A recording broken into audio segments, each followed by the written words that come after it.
ఆధ్యాత్మిక నగరమైన తిరుపతిలో అటు భక్తుల్లోనూ ఇటు స్థానికుల్లోనూ భక్తిభావం పెంచేందుకు నగర సంకీర్తన మండలి ప్రతి శనివారం నగరంలో గోవిందనామ సంకీర్తన ప్రారంభించింది.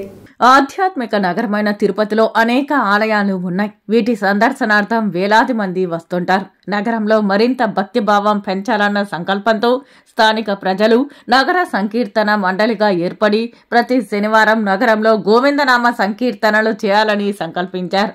అందులో భాగంగా గత 4 నెలలుగా ప్రతి శనివారం నగరంలో గోవిందనామ సంకీర్తనలు చేపట్టారు. అందులో భాగంగా శనివారం ఉదయం స్థానిక గోవిందరాజస్వామి ఆలయం ఎదురుగా ఉన్న ఆంజనేయ స్వామి ఆలయం వద్ద నుంచి కళాకారులు తప్పెట తాళాలతో అన్నమయ్య సంకీర్తనలను ఆలపిస్తూ మాడవీధుల్లో సంకీర్తన గోష్ఠి చేపట్టారు. ఈ సందర్భంగా స్థానిక కళాకారులు మాట్లాడుతూ సకల దేవతల నిలయమైన తిరుపతి నగరంలో శ్రీ వెంకటేశ్వర స్వామిని స్తుతిస్తూ నగర సంకీర్తన చేయడం ఎంతో పుణ్యఫలమని పేర్కొన్నారు. అనంతరం నగర సంకీర్తన మండలి సభ్యులు విజయసింహారెడ్డి, విక్రమ్ స్వామి అన్న ప్రసాదాల వితరణ చేశారు. ఈ కార్యక్రమంలో గొండాల గోపీనాథ్, కసవనూరు వాసురెడ్డి, కొండే జంగారెడ్డి, తొండవనాటి సుబ్రహ్మణ్యం రెడ్డి, శాంబోలు హరినాథ్, రాజశేఖర్ రెడ్డి, పొన్నాల జేజిరెడ్డి, తిరుపాలాచారి, మోహన్ రెడ్డి, నాదమునిరెడ్డి, కృష్ణమూర్తిరెడ్డి, మునినాథరెడ్డి, ధనలక్ష్మి, శారద, మునికుమారి, మహాలక్ష్మి, సుశీల తదితరులు పాల్గొన్నారు.